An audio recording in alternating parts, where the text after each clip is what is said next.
Presenting the classics of Sam P. Chaladurai. Sam P. Chaladurai அவர்களின் போதனை களஞ்சியத்திலிருந்து.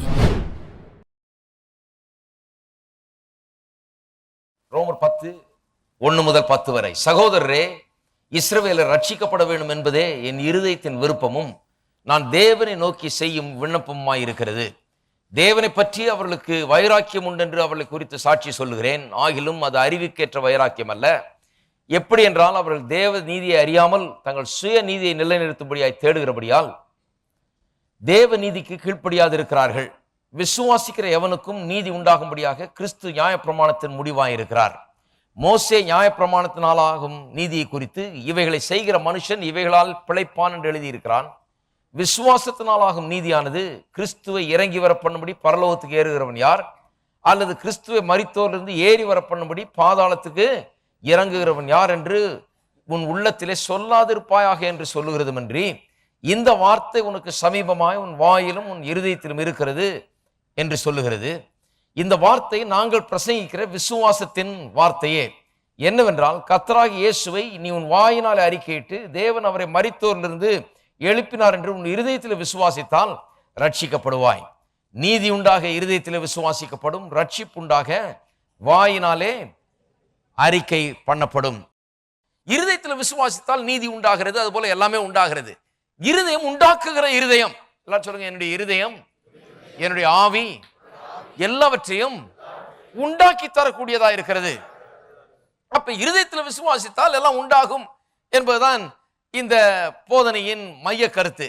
இதை சொல்லிக்கொண்டே வருகிறோம். இது இன்னும் கொஞ்சம் ஆழமா இன்றைக்கு விளக்க போறேன். ஏன்னா அது ரொம்ப அவசியமான ஒரு காரியம். பாருங்க, இதை புரிந்து கொண்டாலே வாழ்க்கையில வெற்றி தான்.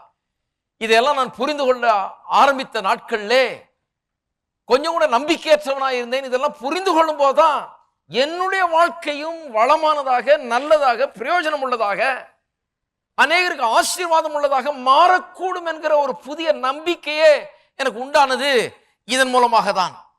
நிச்சயமா இங்க இருக்கிற கடைசி மனுஷனுக்கு கூட இது முடியும். இன்றைக்கு தான் நான் புதுசா வந்திருக்கேன், எனக்கு ஒண்ணுமே தெரியாது, கேளுங்க, வார வாரம் வந்து கேளுங்க, கண்டிப்பா முடியும். இன்னைக்கு ஆரம்பித்தால் நாளைக்கு உங்களுடைய வாழ்க்கை வித்தியாசமானதாக, நீங்கள் விரும்புகிற ஒரு வாழ்க்கை நீங்கள் உருவாக்க முடியும் என்பதுதான் என்னுடைய செய்தி. எதை விரும்புகிறீர்கள்? வறுமையை வெறுக்கிறீர்களா? நிறைவை விரும்புகிறீர்களா? சுகவீனத்தை வெறுக்கிறீர்களா? பலவீனத்தை வெறுக்கிறீர்களா? பலத்தை விரும்புகிறீர்களா? சுகமான வாழ்க்கை விரும்புகிறீர்களா? சந்தோஷத்தை விரும்புகிறீர்களா? குழப்பத்தை வெறுக்கிறீர்களா? உங்கள் குடும்பத்தில் இருக்கிற குழப்பம், உங்களுடைய மனதில் உள்ளத்தில் இருக்கிற குழப்பங்களை வெறுக்கிறீர்களா? இது என்றைக்கு தீரும் என்று நினைக்கிறீர்களா? நான் சொல்லுகிறேன், தீர வைக்க முடியும். அதான் பேசிட்டு இருக்கிறேன். தீரும், அது நிச்சயமா தீரும்.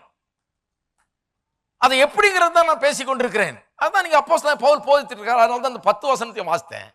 என்ன சொல்றாருன்னு சொன்னா, இந்த இருதயத்தில் விசுவாசித்து வாயில பேசுறதுனாலதான் அப்படிதான் வேலை செய்யறது. இப்போ விசுவாசத்தினாலதான் எல்லாம் நடக்கிறது என்கிறத தான் இங்க போதித்துக் கொண்டிருக்கிறார். இதைத்தான் இந்த யூத மக்கள் புரிந்து கொள்ளாமல் விட்டு விட்டார்கள் என்று சொல்லுகிறார். அவர்கள் பழைய ஏற்பாட்டின் காலத்திலே அவர்களுக்கு நியாயப்பிரமாணம் கொடுக்கப்பட்டது, 10 கற்பனை கொடுக்கப்பட்டது. அவர்கள் என்ன நினைச்சாங்க? இதை நான் செய்து இதன் மூலமா நான் பிழைப்பேன் என்று சொல்லி. ஆனா கொடுத்ததன் நோக்கம் என்ன? இதை செய்து பிழைக்கிறதுக்காக இல்ல. இதை செய்து பார்த்துட்டு ஐயோ இதனால நான் பிழைக்கவே போறது கிடையாது என்று சொல்லி, ஆண்டவரே என்னை காப்பாற்றும், என்னை ரட்சியும் என்று சொல்லி ஆண்டவரத்தில் வர வேண்டும். அப்பொழுது அவர் மூலமா ரட்சிப்பு உண்டாகும். இதுக்கு தான் கொடுக்கப்பட்டது. ஆனால் கொடுக்கப்பட்டது நோக்கத்தை புரிந்து கொள்ளாமல் அதன் அடிப்படையிலே வாழ ஆரம்பிச்சார்கள். எதன் அடிப்படையில்? நியாயப்பிரமாணத்தை செஞ்சு நான் நீதிமானாக முடியும் என்று சொல்லி. ஆனா நியாயப்பிரமாணத்தை செய்து ஒரு மனுஷன் கூட நீதிமானதா ஆனதில்லை. ஆகவே நியாயப்பிரமாணத்தின் கீழே வாழுகிற யாவரும், அதை நம்பி வாழுகிற யாவரும், அது தன்னை நீதிமானாக்கும் என்று எண்ணி வாழுகிற யாவரும் சாபத்துக்குள்ளாகிறார்கள். நியாயப்பிரமாணத்தின் சாபத்துக்கு உள்ளாகிறார்கள். இருக்கீங்களா? இது ரொம்ப டேஞ்சரான விஷயம். அதனாலதான் அதுல இருந்து வெளியே வரணும். உபாகமம் 28ஆம் அதிகாரத்தில் 1-14 வசனம் உங்களுக்கு தெரியும் நினைக்கிறேன். அது எல்லாம் ஆசீர்வாதத்தை குறித்து சொல்லுகிறது. ஆனால் அதுக்கப்புறம் வாசித்து பாருங்க, 15ஆம் வசனத்திலிருந்து மீதியை வாசித்து பாருங்க. வாசித்து பார்த்தீங்கன்னா அது எல்லாம் சாபத்தை குறித்து தான் இருக்குது. பயங்கரமான சாபங்கள், நோய் என்கிற சாபம், பலவிதமான குழப்பம், குடும்ப பிரச்சனைகள், பலவிதமான வறுமை போன்ற காரியங்கள், கயிறு செய்கிற காரியங்கள்லாம் வாய்க்காத காரியம், அப்படிப்பட்ட சாபம். வானத்திலிருந்து மழை பெய்யறது இல்லை, கேட்டு போட்டு பூட்டினது மாதிரி ஆயிடுச்சு, இரும்பு கதவுகள் மாதிரி. நிலமெல்லாம் நிலம் மாதிரியே இல்லை, அப்படியே இரும்பு மாதிரி ஆயிடுச்சு, ஒன்னும் விளைவிக்க மாட்டேங்கிறது. அப்பேற்பட்ட ஒரு வாழ்க்கை, சாபக்கேடான ஒரு வாழ்க்கை. அதை யாரும் கர்த்தருடைய சித்தம் வேதம் ஒன்றும் போதிக்கலங்க. சிலர் பிரசங்கியாரங்க சில நேரத்தில் அப்படி சொல்லிடுறாங்க, அதெல்லாம் அப்படி போதிக்கல. வேதத்தில் திட்டவட்டமா சாபம் என்று சொல்லி இருக்குது. செஞ்சு செஞ்சு பார்த்து வேர்வை சிந்தி சிந்தி நான் உழைச்சு உழைச்சு ஒண்ணுமே இல்லாத போகுதுன்றது அது கர்த்தர் உங்களுக்கு உண்டு பண்ணின வாழ்க்கை கிடையாது. அது சாபக்கேடு என்று வேதம் போதிக்கிறது. அந்த சாபக்கேடுக்குள்ள நாம் வாழ வேண்டிய அவசியம் கிடையாது. அதுல இருந்து ஆசீர்வாதத்துக்குள்ள வரலாம். எப்படி ஆசீர்வாதத்துக்குள்ள வருது? அதான் சொல்றார் அப்போஸ்தலனாகிய பவுல், என்னுடைய சகோதரர்கள், என்னுடைய இனத்தார் இந்த காரியத்தை புரிந்து கொள்ளவில்லை. அவர்கள் நியாயப்பிரமாணத்தின் கீழே வாழ்ந்து கொண்டிருக்கிறார்கள். இது சாபத்திலிருந்து எப்படி ஆசீர்வாதத்துக்குள்ள வர்றது எப்படி என்கிறதை அவர் போதித்துக் கொண்டார். அது ரொம்ப சுலபம். இவரெல்லாம் வர முடியாது, இவருடைய செய்கையினால் அது நடக்காது, இவருடைய முயற்சியினால் அது நடக்காது. தேவன் இயேசுவை கொண்டு எல்லாவற்றையும் செய்து முடித்து விட்டார். கல்வாரி சிலுவையில நம்முடைய பாவங்களையும் சாபங்களையும் சுமந்து அவர் தீர்த்து விட்டார். தீர்த்து விட்டு நம்மை நீதிமான் என்று அறிவித்திருக்கிறார். நாம் அதை விசுவாசித்து ஏற்றுக்கொண்டு, ஆம் நாம் நீதிமான் தான், நான் தேவனுடைய பிள்ளை தான் அப்படின்னு சொல்லி அவர் நம்மை என்னவா அறிவித்திருக்கிறாரோ அதையே நானும் அறிவிக்கும் போது, அதையே நானும் என்னுடைய வாயை திறந்து பேசி எனக்கு சொந்தமாக்கி கொள்ளும் போது, தேவனுடைய பிள்ளை என்கிற ஸ்தானத்திலே நான் நின்று அவருடைய ஆசீர்வாதங்கள் அனைத்தையும் சொந்தமாக்கி கொள்ள முடியும். இப்படித்தான் வாழ்க்கையில் எல்லாவற்றையும் பெற்றுக்கொள்ள முடியுமே தவிர, நான் நியாயப்பிரமாணத்தின் அடிப்படையில் வாழ்ந்து கர்த்தரை திருப்திப்படுத்தி ஒன்றையும் பெற்றுக்கொள்ள முடியாது. இது விளங்கி கொள்ளலன்றார். அப்ப விசுவாசத்தின் அடிப்படையில் தான் நான் எல்லாவற்றையும் பெற்றுக்கொள்ள முடியும் என்று இங்கே சொல்லுகிறார். எத்தனை பேர் சாபத்திலிருந்து ஆசீர்வாதத்துக்குள்ள போக வேண்டும் என்று விரும்புகிறோம்? அப்ப நம்முடைய முயற்சிகளை நிறுத்திவிட்டு கர்த்தர் எனக்காக என்ன செய்திருக்கிறார் அதை பார்க்க வேணும். கல்வாரி சிலுவையில் என்ன நடந்தது, அங்கே என்ன செய்யப்பட்டது, அதன் மூலமாக கர்த்தர் என்னை எப்படி அழைக்கிறார், என்ன சொல்லுகிறார் என்னை பற்றி வேதம் என்ன சொல்லுகிறது, வேதம் என்ன அறிவிக்கிறது, வார்த்தை என்ன சொல்லுகிறது, தேவனுடைய வார்த்தை என்ன சொல்லுகிறதுன்னு பார்த்து அந்த வார்த்தை என்ன சொல்லுகிறதோ அதை என்று இருதயத்திலும் வாயிலும் வைத்து அதை விசுவாசித்து வாயில பேசும்போது அது எனக்கு சொந்தமாகிறது. அதுதான் இங்க அதனுடைய கருத்து. அதுதான் அதுல வாசிக்கிறோம் பாருங்க, 6ஆம் வசனத்திலிருந்து, விசுவாசத்தினாலாகும் நீதியானது கிறிஸ்துவை இறங்கி வர பண்ணும்படி பரலோகத்துக்கு ஏறுகிறவன் யார், அல்லது கிறிஸ்துவை மரித்தோரிலிருந்து ஏறி வர பண்ணும்படி பாதாளத்துக்கு இறங்குகிறவன் யார் என்று உன் உள்ளத்திலே சொல்லாதிருப்பாயாக என்று சொல்லுகிறது. மன்றி என்ன சொல்லக்கூடாதுன்னு சொல்லுது. அதாவது விசுவாசத்தினாலே உண்டாகிற நீதி இப்படி சொல்லாதுன்னு சொல்லுதான். அப்புறம் எப்படி சொல்லணும்? 8ஆம் வசனம், இந்த வார்த்தை உனக்கு சமீபமாய் உன் வாயிலும் உன் இருதயத்திலும் இருக்கிறது என்று சொல்லுகிறது. இந்த வார்த்தை நாங்கள் பிரசங்கிக்கிற விசுவாச வார்த்தை. ஏன் கிறிஸ்துவை யார் ஏறி வர பண்றது இறங்கி வர பண்றதுன்னா சொல்லாதேன்னு சொல்லுது? நிறைய பேர் அந்த முயற்சியில தான் இறங்கிட்டு இருக்காங்க. அதனால தான் சொன்னேன் இல்லையா, கம்பை ஹியர் மை லார்ட், எப்படியாவது கர்த்தாவே என்னுடைய வீட்டுக்கு ஒரு நாள் விஜயம் செய்ய மாட்டீரோ, ஒரு நாள் நீர் வந்தீர் என்றால், என்னை அடியேனை தொட்டீர் என்றால் நான் சொஸ்தமாவேன், உம்முடைய கரம் என் பேது வரட்டும் கர்த்தாவே, நீர் என்னை தொட்டால் நான் சொஸ்தமாவேன்றான். கர்த்தர் சொல்றாரு, கஷ்டம், ஏன்னா நான் வரவே போறதில்லை, உன்னை தொடவே போறதில்லை. ஏன் என்று கொஞ்சம் சில காரியங்களை நான் விளக்கி சொல்ல வேண்டியது அவசியமா இருக்கு. பாருங்க, இயேசு பரலோகத்தில் இருந்தவர் தேவகுமாரன் இந்த பூமிக்கு வந்தார். இந்த பூமிக்கு வரும்போது என்ன சொன்னாரு? தேவனுடைய ஆவியானவர் என் மீது இருக்கிறார். எதுக்கு? தரித்திரருக்கு சுவிசேஷத்தை பிரசங்கம் பண்ணுகிறதுக்கு, பிறகு நறுங்குண்டவர்களை குணமாக்குறதுக்கு, கட்டுண்டவர்களை விடுதலை ஆக்குறதுக்கு அப்படின்னு சொல்றாரு இல்லையா, சுகத்தை கொடுக்கறதுக்கு, விடுதலையை கொடுக்கறதுக்கு, இதெல்லாம் கொடுக்கறதுக்காக தேவனுடைய ஆவியானவர் என் மீது இருக்கிறார் அப்படின்னு சொல்லிட்டு தான் ஊழியத்தை ஆரம்பிக்கிறார். ஊழியத்தை ஆரம்பித்து எங்கும் சென்று எல்லாரையும் சுகமாக்கி விடுதலையாக்கி இப்படிப்பட்ட ஒரு ஊழியத்தை செய்தார். ஊழியத்தை செய்து முடித்து கடைசியில கல்வாரி சிலுவையில நம்முடைய பாவங்களை எல்லாம் சுமந்து தீர்த்து மரித்து 3ஆம் நாள்ல உயிரோடு எழுப்பப்பட்டு பரலோகம் சென்றார். நான் சொல்லுகிறேன், பரலோகம் சென்ற பிறகு இயேசு யாரையாவது சுகமாக்குகிறாரா? கிடையாது. ஏன் தெரியுமா? தேவனுடைய ஆவியானவர் என் மீது இருக்கிறார், இதெல்லாம் செய்யறதுக்காக என்ன அபிஷேகம் பண்ணி இருக்கிறார்னு சொன்னார் இல்லையா. அந்த இயேசு எந்த காரியத்துக்காக அபிஷேகம் பண்ணப்பட்டாரோ, எந்த ஊழியத்தை செய்யும்படியாக அழைக்கப்பட்டாரோ அந்த ஊழியத்தை செய்து முடித்து விட்டு நமக்கு ஒரு மீட்பையும் ஏற்படுத்தி விட்டு நாம் அவரை போலாகும்படி கல்வாரி சிலுவையில் மரித்து நம்முடைய சாபங்களையும் பாவங்களையும் அவர் எடுத்துக்கொண்டு அவர் மரித்து அதை தொலைத்து விட்டார். நாம் அவரை போலாகும்படியாக இப்ப நான் சொல்லுகிறேன், அவரை போல கோடிக்கணக்கானவர்களை மாற்றி வைத்திருக்கிறார். அப்புறம் ஏன் அவர் வரணும்?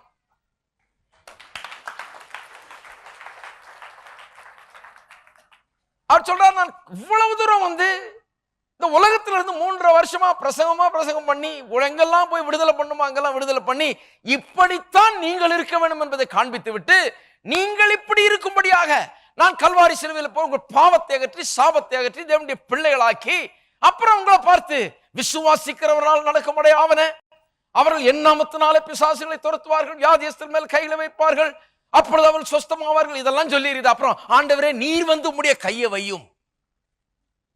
ஹலோ சொல்ல, நீ வை. ஹலோ இருக்கீங்களா? சொல்ல, இனிமே நான் வைக்க மாட்டேன்பா. நீ என்ன அழுதாலும், தலைகீழ நின்னாலும், நீ உபவாசம் கிடந்தாலும், ஸ்ட்ரைக் பண்ணாலும், என்ன பண்ணாலும் நான் கையை வைக்க மாட்டேன். ஏன்னா நான் சொல்லிட்டேன். பாருங்க, கர்த்தர் எப்படி ஃபங்க்ஷன் பண்றாரு. அவர் ஒழுங்கான தேவன், நம்மள மாதிரி ஒழுங்கீனமானவர் இல்ல, ஒழுங்கானவர். அவர் ஒன்று சொன்னார்னா சொன்னதுதான். அவர் என்ன சொல்றாரு? நீங்கள் வியாதியஸ்தர் மேல் கைகள் வைப்பீர்கள், அப்பொழுது அவர்கள் சொஸ்தம். இதுதான் சிஸ்டம். இப்போ என்ன மாத்த சொல்லாத. நான் சொல்லிட்டேன், இனிமே அப்படிதான் பண்ணுவேன். என்னால முடியும், நான் கை வச்சா சுகமாகும். ஆனா நான் பண்ண மாட்டேன். ஏன்னா நான் பண்ண மாட்டேன்னு சொல்லிட்டேன். இனிமே நீ கை வச்சா சுகமாகும்னு சொல்லி இருக்கிறேன். இருக்கீங்களா? ஹலோ, கர்த்தர் அதனால தான் பாருங்க நம்புறது ரொம்ப ஈஸியா இருக்கு எனக்கு. என்ன அவர் என்ன சொல்லி இருக்காரோ அதன்படி தான் செய்யறாரு. கர்த்தரை நம்புகிறதுங்கிறது ரொம்ப அருமையான ஒரு காரியம், ரொம்ப ஈஸியா பண்ணலாம். ஏனென்றால் அவர் ரொம்ப வார்த்தைக்கு கட்டுப்பட்டவர். அவர் வார்த்தை என்ன சொல்றதோ அதன்படி தான் செய்வார். அவர் வார்த்தையின் தேவன். அவர் அப்ப என்ன சொல்றாரு? நான் பிதாவினிடத்தில் போகிறேன், போய் உங்களுக்கு ஆவியானவர் அனுப்புகிறேன். இனி நீங்கள் போய் உலகமெங்கும் சுவிசேஷத்தை அறிவியுங்கள், வியாதியஸ்தரை சொஸ்தமாக்குங்கள், பிசாசுகளை விரட்டுங்கள், இப்படி பண்ணுங்க அப்படி பண்ணுங்க, நீங்க போங்க நீங்க செய்யுங்க அப்படின்னு சொல்லிட்டாரு. அப்ப இவங்க என்ன சொல்லிட்டு இருக்காங்க? நீங்க போங்கன்னா கர்த்தரை எரண்டு பாய் மாதிரி அனுப்புறதுக்கு பாக்குறாங்க. இவங்க என்ன பண்றாங்க? கர்த்தாவே நீர் கொஞ்சம் போய் அங்கே தொடுமாண்டவரே. கர்த்தர் நானும் போக மாட்டேன், நீ போ. நான் போக மாட்டேன். ஏன் போக கூடாதா? போக கூடாதா ஆண்டவரே? என்ன ஆண்டவரே, கொஞ்சம் இறங்க கூடாதா? போக கூடாது. இல்லப்பா, நான் சொல்லிட்டேன் போக மாட்டேன். இனிமே நீ செய்யறதா நடக்கும். இனிமே நீ கை வச்சா சோமாகுன்னு நான் சொல்லிட்டேன். இனிமே நீ போய் பேசுறதா நடக்கும்னு சொல்லிட்டேன். இனிமே நீ வாயை திறந்து சொன்னா நடக்கும்னு சொல்லிட்டேன். ஆகவே நான் இனிமே ஒண்ணு செய்ய போறது. எல்லாருக்கும் வெளிச்சம் உண்டாகுதா? இது ரொம்ப அற்புதமான சத்தியம் பாருங்க. இதெல்லாம் புரிந்து கொண்டாலே வாழ்க்கை மாறிவிடும். நிறைய பேருக்கு பாருங்க இது விளங்க மாட்டேங்குது. நாகமான்னு ஒருத்தர் இருந்தான் இல்லையா? ஒரு உதாரணம் சொல்றேன். நாகமான்னு ஒருத்தர் இருந்தான் இல்லையா? ஒரு பெரிய தளபதி, அவன் பெரிய ஒரு அதிகாரி பாருங்க. அவனுக்கு குஷ்டரோகம். இஸ்ரவேல் தேசத்திலிருந்து ஒரு சிறிய பெண் அங்கே ஒரு அடிமையாக கொண்டு வந்தப்பட்டு அவன் வீட்டில் வேலை செய்து கொண்டிருக்கிறார். இவனுடைய மனைவி இடத்துல மெல்லமா அவ காதை கடிக்கிறா. என்ன சொல்றா? எங்க ஊர்ல ஒரு தீர்க்கதரிசி இருக்கிறாரு, அவர் பிரமாதமான ஆள், அவர்கிட்ட போனா இது சுகமாயிடும். வீட்டுக்காரர் இப்படி இருக்காரு, எங்க ஊர் தீர்க்கதரிசியை போய் பார்க்க சொல்லுங்க. இஸ்ரவேல் தேசத்துல ஒரு தீர்க்கதரிசி இருக்காரு, அவர்கிட்ட போனா எல்லாம் சுகமாகும் அப்படின்னு. உடனே இந்த ஆள் போய் ராஜா கிட்ட சொல்றாரு. ராஜாவுக்கு இந்த ஆளை ரொம்ப பிடிக்கும், பெரிய ஆள் இந்த ஆள். ராஜா உடனே சொல்றாரு, நீ அங்க போனோமா உனக்கு ரெக்கமெண்டேஷன் லெட்டர் நான் தர்றேன்னு சொல்லி ஒரு நிருபத்தை எழுதி இவனுடைய கையில கொடுத்து, அந்த ராஜாவுக்கு, இஸ்ரவேல் ராஜாவுக்கு வெகுமதிகள்லாம் கொடுத்து, எடுத்துட்டு போ, நான் சொன்னா நடக்கும், நான் ராஜா சொன்னேன்னு சொல்லு, உன்னை சுகமாக்கி இங்க அனுப்ப சொல்லு அப்படின்னு சொன்னா அவன் போய் ராஜாட்ட சொன்னான். ராஜா அட என்ன வம்பா போச்சிருந்தால் வம்பு இருக்கிறார் போல இருக்கு, இவனை சுகமாக்கி அனுப்புனா என்ன அர்த்தம்? நான் எப்படி சுகமாக்குறது யார்? நான் கடவுளான்றான். நான் எப்படி சுகமாக்குறது? வேணும்னு ஒரு யுத்தத்தை கிளப்பலான்னு பாக்குறான் இந்த ஆளு. சுகமாக்கல்னா என்ன அடிப்பான் போல இருக்கு அப்படின்ட்டு வஸ்திரத்தை எல்லாம் கிழித்து கொள்கிறான் அவன். இதை கேள்விப்பட்டு எலிசா தீர்க்கதரிசி சொல்லி அனுப்புறாரு, ஏன் வஸ்திரத்தை எல்லாம் கிழிச்சிட்டு இங்கே அனுப்பு, நான் இருக்கேன், இங்க வா, இஸ்ரவேல்ல ஒரு தீர்க்கதரிசி இருக்கிறார் என்று புரிந்து கொள்ளட்டும், அவன் இங்க அனுப்பு வந்தால அதிகாரியே அப்படின்னு சொன்ன அவன் அங்க போய் எலிசா தீர்க்கதரிசிக்கிட்ட போறான். அங்க போய் இவர் ஏதாவது பெருசா பண்ணுவார்னு யோசித்தான். அந்த வசனத்தை வாசித்துறோம் பாருங்க, அப்பதான் உங்களுக்கு விளங்கும். 2 ராஜாக்கள் 5ஆம் அதிகாரம் 10ஆம் வசனம். 2 ராஜாக்கள் 5:10. அப்பொழுது எலிசா அவனிடத்தில் ஆள் அனுப்பி, நீ போய் யோர்தானில் 7 தரம் ஸ்நானம் பண்ணு. வந்த ஆள்கிட்ட சொல்றாரு, இந்த பெரிய அதிகாரி தேடி வந்திருக்கிறான். அவன் தேடி வந்திருக்கிறவன பார்க்க கூட இல்லை பாருங்க இந்த ஆளு, அவ்வளவு பெரிய ஆளு. சொல்றாரு, போய் யோர்தான் நதியில 7 தரம் ஸ்நானம் பண்ணு, அப்பொழுது உன் மாம்சம் மாறி நீ சுத்தமாவா என்று சொல்ல சொன்னான். நல்ல கவனிங்க, ஒரு பாயிண்ட விளக்க போகிறேன். போய் 7 தடவை, இதான் கர்த்தருடைய வார்த்தை. கர்த்தருடைய வார்த்தை வருதுன்னு சொல்றோமே, அதான் கர்த்தருடைய வார்த்தை வருது. சுகமில்லாத இருக்கிறவனுக்கு கர்த்தருடைய வார்த்தை உண்டாகிறது. கர்த்தருடைய தீர்க்கதரிசி கர்த்தருடைய வார்த்தையை சொல்றான், சுகமாகிறதுக்கான வார்த்தை. கர்த்தர் இந்த வார்த்தையை தீர்க்கதரிசி மூலமா இவனுக்கு அனுப்புகிறார், இவன் சுகமாகும்படியாக. அந்த வார்த்தை என்ன சொல்லுகிறது? நீ போய் யோர்தான் நதியில 7 தரம் ஸ்நானம் பண்ணு, அப்பொழுது உன் மாம்சம் மாறி நீ சுத்தமாவா என்று சொல்ல சொன்னான். அதற்கு நாகமான் கடுங்கோபம் கொண்டு, நான் நினைக்கிறேன் சபிச்சிருப்பான்னு நினைக்கிறேன், கெட்ட கெட்ட வார்த்தையெல்லாம் திட்டிருப்பான் போல இருக்கு. என்ன நினைச்சிட்டு இருக்கான் இந்த ஆளு? அவ்வளவு தூரத்துல இருந்து நான் வெகுமதி எல்லாம் சுமந்து ராஜா கிட்ட இருந்து ரெக்கமெண்டேஷன் வாங்கி, எங்க ராஜாட்ட இருந்து வாங்கிட்டு வந்து உங்க ராஜாட்ட கொடுத்து, இப்படி ப்ராப்பர் சேனல் மூலமா வந்திருக்கேன். நான் சாதாரண ஒரு ஆள் இல்ல, இவ்வளவு பெரிய ஆளு, இவ்வளவு பெரிய வியாதி எனக்கு, இந்த ஆளால சுகமாக்க முடியும்ன்றாங்க. ஆனா என்ன ஒரு பார்வை கூட பார்க்காம, என்ன சந்திச்சு கூட பேசாம, நான் வர்றதுக்குள்ள நீ போய் அங்க 7 தடவை ஸ்நானம் பண்ணு, அப்பொழுது உன் மாம்சம் மாறி நீ சுத்தமாவா என்று சொன்ன என்ன அர்த்தம் சொல்லி கோபம் கொள்ளுகிறான். புரிந்து கொள்ளணும், கடும் கோபம் கொண்டு. சாதாரண கோபம் இல்ல, பயங்கர கோபம். எப்படி இருக்கும் உங்களுக்கு? ராஜாட்ட இருந்து லெட்டர் வாங்கிட்டு இருக்க, ஒரு துச்சமா மதிக்கிறார் இந்த ஆளு. என்ன எப்படி சொல்லிட்டாரு? ஆனா அவன் துச்சமா மதிக்கல பாருங்க, அவன் கர்த்தருடைய வார்த்தையை சொல்லுகிறான். எலிசா தீர்க்கதரிசி அவன் புரிந்து கொள்ளணும் பாருங்க, கடும் கோபம் அவனுக்கு. என்ன ஒண்ணு கண்டுக்கவே இல்லை அவரு, அவ்வளவு தூரத்துல இருந்து வந்திருக்கிறனாக்கும் என்ன ஒரு வார்த்தை கூட கேட்கல. போய் வந்த உடனே வார்த்தையை மட்டும் சொல்லிட்டாரு, கடவுள்கிட்ட இருந்து வந்த வார்த்தையை எனக்கு அப்படியே சொல்றாரு, போய் நீ ஸ்நானம் பண்ணு, 7 தடவை ஸ்நானம் பண்ணு. அதுல ஒரு பிரச்சனை என்னன்னா பாருங்க, சொல்றான் அவன் வெளியே வந்து, அதாவது தீர்க்கதரிசி வெளியே வந்து தன் தேவனாகிய கர்த்தருடைய நாமத்தை தொழுது. என்ன நினைச்சான்? நான் வந்து நின்ன உடனே ஆஹா பெரிய ஆள் வந்திருக்காரா, வாங்க வாங்க பிரதர்ன்னு சொல்லி வந்து வெளியே வந்து நின்று, அங்க ஒரு பெரிய ஆபிரகாமின் தேவனே, ஈசாக்கின் தேவனே, இந்த அருமையான சகோதரர் சீரியாவில் இருந்து இவ்வளவு தூரம் பிரயாணப்பட்டு தாகமாய் வந்திருக்கிறார் கர்த்தாவே, இவரை நீர் காண்கிறீர், உம்முடைய கண்கள், அப்படி ஜெபம் பண்ணுவாருன்னு யோசித்தாங்க. வெளியே வந்து நின்று கர்த்தருடைய நாமத்தை தொழுது, நல்ல கவனிங்க, தன் கையினாலே அந்த இடத்தை தடவி, குஷ்டரோகம் எங்க இருக்குதோ அங்க கையினாலே செய்யலாம் இல்லையா? இவ்வளவு தூரம் வந்திருக்கிறேன், கொஞ்சம் சீட்ல இருந்து எந்திரிச்சு வந்து வெளியே வந்து வாங்க பிரதர்னு சொல்லி ஒரு நல்ல ஒரு ஜெபத்தை பண்ணி கையினாலே தடவி அந்த இடத்தை. அதனால்தான் சொல்றேன், நிறைய பேர் தடவி கொடுப்போன்னு பாக்குறாங்க. நான் கையினால உங்களை தடவி என்ன பிரயோஜனம்? தோத்திரம் பிரதர், ஆறுதலா இருங்க. அதான் யோசிக்கிறாங்க, கையினாலே தடவி இருக்கலாம் இல்லையா? வந்து இவ்வளவு வியாதியா வந்திருக்கிற, நோயா இருக்குது கை காலெல்லாம், வந்து அவருடைய கையை வைத்து எனக்காக ஒரு ஜெபம் பண்ணி கையினாலே தடவி, இவ்விதமாய் குஷ்டரோகத்தை நீக்கி விடுவான் என்று எனக்குள் நினைத்திருந்தேன். பாத்தீங்களா? அதனால்தான் வார்த்தையை ஏற்றுக்கொள்ள முடியல. நிறைய பேர் இன்றைக்கு கிறிஸ்தவர்கள் அப்படிதான் இருக்கிறாங்க. ஏறி வர பண்ணு இறங்கி வர பண்ணு அந்த பிலாசபில இருக்கிறாங்க. ஏறி வருவாரா இறங்கி வருவாரா? யார் ஏறி வர பண்ணுகிறவர்? அதுக்குள்ள யாராவது சொல்றாங்க, நீ வா, நான் 7 நாள் உபவாசம் போட்டு அவரை இறங்கி வர பண்ணுகிறேன். கர்த்தர் இறங்கி வருவார், உனக்கு உதவி செய்வார்னு சொல்றதுக்கெல்லாம் ஆள் இருக்காங்க. நான் உனக்காக ஜெபம் பண்ணி உனக்கு எப்படியாவது நானாவது போய் வாங்கிட்டு வந்து தர்றேன், இல்ல அவரையாவது கீழே கொண்டு வந்து உனக்கு கேட்டு வாங்கி தர்றேன் சொல்றாரு. இதெல்லாம் வேலைக்கு ஆகாது. விசுவாசம் அப்படி வேலை செய்கிறது கிடையாது. அதனாலதான் உங்களை மாற்றிக்கொள்ள வேண்டும். அதனாலதான் இந்த மாதிரிலாம் பிராக்டிஸ் பண்றது கிடையாது. உயர்ந்த காரியங்களை பேசிக் கொண்டிருக்கிறோம், ஆவிக்குரிய காரியங்களை பேசிக் கொண்டிருக்கிறோம், கவனிக்க வேண்டும். இதை பற்றி சிந்தியுங்கள், ஆழமாக யோசித்து பாருங்கள் எது நல்லது என்று.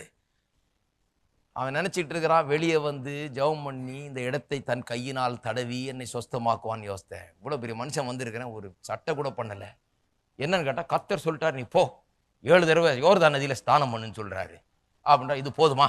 வெறும் வார்த்தையை சொன்னி என்ன பிரயோஜனம்? அப்படிதான் அவன் நினைக்கிறான். நான் ஸ்நானம் பண்ணி சுத்தமாகிறதற்கு இஸ்ரவேலின் தண்ணீர்கள் எல்லாவற்றை பார்க்கலும் தமஸ்குவின் நதிகளாகிய ஆப்னாவும் பர்வாரும் நல்லதல்லவோ என்று சொல்லி உக்கரத்தோட திரும்பி போனான். அதாவது யோர்தான் நதின்னு சொல்றோம், பைபிள்ல இருக்கிறதுனால நாம் என்ன நினைத்து கொண்டிருக்கிறோம், இது ரொம்ப அருமையான நதி அப்படின்னு. அவங்க சொல்றாங்க ரொம்ப அழுக்கு பிடிச்ச நதியா. அவன் சொல்றான், எங்க ஊர்ல எப்பேற்பட்ட நதியெல்லாம் இருக்குது, அப்பேற்பட்ட நதியெல்லாம் விட்டுட்டு உங்க ஊர்ல இந்த இஸ்ரவேல் ஜனங்கள் மத்தியில, இந்த ஆடு மேய்க்கிற ஜனத்தின் மத்தியில வந்து இது அழுக்கு பிடிச்ச நதி, இதுல வந்து இவ்வளவு பெரிய மனுஷன், இவ்வளவு பெரிய அதிகாரி, ராஜாவுடைய ரெக்கமெண்டேஷன் லெட்டரோட வந்திருக்கேன், நான் போய் 7 தடவை முழுகணுமா? எங்களுக்கு முழுகிறதுக்கெல்லாம் எங்களுக்கு நதி இல்லையா? சுத்தமாக்கணும்னா எங்க ஊர்ல சுத்தமான நதி எல்லாம் இருக்கு, அங்க முழுகிட்டு போறேன், இங்க இன்னும் வியாதி அதிகமாயிடும் போல இருக்குது முழுகினால். அதுதான் சொல்றான் அவன். ஊழியக்காரர் சமீபத்தில் வந்து அவன் நோக்கி, தகப்பனே அந்த தீர்க்கதரிசி ஒரு பெரிய காரியத்தை செய்ய உமக்கு சொல்லி இருந்தால் அதை நீ செய்வீர் அல்லவா, ஸ்நானம் பண்ணும் அப்பொழுது சுத்தமாவீர் என்று அவர் மோடை சொல்லும் போது அதை செய்ய வேண்டியது எத்தனை அதிகம் என்று சொல்றார்கள். அவர் சமாதானப்படுத்துறாங்க பாருங்க. பெரிய காரியத்தை தான் ஏறி இறங்குன்னா பண்ணியிருப்பேன், சிம்பிளா சொல்றாரு, போய் அது 7 தடவை ஸ்நானம் பண்ணுன்றார், சரியாமன்றார், செய்தான் பாரு என்ன இப்ப கஷ்டமா இருக்கு அப்படின்னு சொல்றாங்க. அப்பொழுது அவன் இறங்கி தேவனுடைய மனுஷன் வார்த்தையின்படியே, எல்லாம் சொல்லுங்க, தேவனுடைய மனுஷன் வார்த்தையின்படியே, எல்லாம் சொல்லுங்க, வார்த்தையின்படியே, வார்த்தையின்படியே, வார்த்தையின்படியே. இப்ப தடவ வேண்டியதில்லை, வார்த்தையின்படியே. பாயிண்ட் வந்துருச்சா, விளங்கிருச்சா? தடவுறது பெரிய காரியம், வார்த்தையின்படியே. விடுதலை வார்த்தையில இருக்குது, சுகம் வார்த்தையில இருக்கிறது, எல்லாம் வார்த்தையில இருக்கிறது, அற்புதம் வார்த்தையில இருக்கிறது. அப்ப எதுக்கு தீர்க்கதரிசி வெளியே வந்து இவர் ஐஸ் வச்சு இவரை பெரிய வரவேற்று இவருக்கு மாலையை போட்டு தடவி எல்லாம் கொடுத்து என்ன பிரயோஜனம்? அந்த மாதிரி ஆள்லாம் இருக்கிறாங்க உலகத்துல, தேவையில்லை. வார்த்தையின்படியே தான் ஆக போகிறது. ஆகவே வார்த்தையை பிரசங்கிக்கிற ஆளை தான் நீங்க கவனிக்க வேண்டும். இப்போ வார்த்தை தான் ரொம்ப முக்கியம். பொழுதன்னைக்கு யாரையா தேடிட்டு போற வேலையிலே இருக்கக்கூடாது. வார்த்தையை நாடுகிறது, வார்த்தையை கவனிக்கிறது, வார்த்தையை தேடுகிறது, வார்த்தையை கண்களுக்கு முன்பாக வைக்கிறது, வார்த்தைக்கு செவியை சாய்க்கிறது. இதுல கவனமா இருக்கணும் ஒழிய, நான் இவரை தேடிட்டு போனேங்க, அவரை தேடிட்டு போனேங்க, அந்த வீட்டுல லைன்ல நின்னுங்க, இந்த ஊழியத்துல போய் லைன்ல நின்னுங்க இருக்க கூடாது. விசுவாசிகள் இருக்கீங்களா? பா, ரொம்ப அமைதலாயிடுச்சு திடீர்னு. தேவையில்லை. வார்த்தை, வார்த்தையின்படியே, வார்த்தையின்படியே. யோர்தானில் 7 தரம் முழுகின போது அவன் மாம்சம் ஒரு சிறு பிள்ளையின் மாம்சத்தை போல மாறி அவன் சுத்தமானான். ஏன் சுத்தமானான்? யோர்தான் நதியில ஏதோ மருந்து கலந்துருக்காங்களா இவனை? இல்ல, வார்த்தை, கர்த்தருடைய வார்த்தை உண்டாகிறது. இவன் வார்த்தையை விசுவாசித்து வார்த்தையின்படி செஞ்ச உடனே சுகம். அப்ப வார்த்தையை மதிக்கும் போது எதை மதிக்கிறோம்? நாம் கர்த்தரை மதிக்கிறோம். வார்த்தையை கனம் பண்ணும்போது கர்த்தரை கனம் பண்ணுகிறோம். கர்த்தரை கனம் பண்ணும்போது களஞ்சியங்கள் பூர்ணமாக நிரம்பும், ஆலைகள் திராட்சரசம் புரண்டோடும், அது செழிப்பு. அதே மாதிரிதான் சுகம். சரீரத்துல எலும்புகள், தசைகள், ரத்தம், நரம்புகள், இருதயம், கிட்னி, லிவர் எல்லாம் சொஸ்தமாகும். ஏனென்று சொன்னால் வார்த்தை எப்படி களஞ்சியங்கள் பூர்ணமாக நிரம்பி ஆலையில் திராட்சரசம் புரண்டோடுமோ அதே போல சரீரத்திலும், அதே போல கையிட்டு செய்யற பிரயாசங்களிலும் கர்த்தரை நாம் கனம் பண்ணும்போது, கர்த்தரை எப்படி கனம் பண்ணுகிறோம்? வார்த்தை கனம் பண்ணுவது மூலமா கர்த்தரை கனம் பண்ணுகிறோம். இருக்கீங்களா? அப்ப பவுல் அப்போஸ்தலன் அதான் சொல்றாரு, ஏறி வர பண்ணுகிறவர் யார்? இறங்கி வர பண்ணுகிறவர் யார்? மேல போய் கீழே கூட்டு வர்றவர் யார்? கீழே இருக்கிறார், அவர் கீழே இருந்து மேல கூட்டு வர்றவர் யார்? அவர் வந்தால் ஏதாவது நடக்கும் என்று சொல்லுகிறவர்களை சொல்றாரு. இப்படி சொல்லாதிருப்பாயாக. விசுவாசத்தினால் உண்டாகும் நீதி இப்படி சொல்லாது. பின்ன எப்படி சொல்லும்? திருப்போம் ரோமர் 10:8. இந்த வார்த்தை உனக்கு சமீபமாய் உன் வாயிலும் உன் இருதயத்திலும் இருக்கிறது என்றும் சொல்லுகிறது. என்ன செய்யக்கூடாதுன்னு சொல்றது மட்டுமல்ல, என்ன சொல்லுகிறது? இந்த வார்த்தை இருதயத்திலும் வாயிலும் இருக்கிறது என்று சொல்லுகிறது.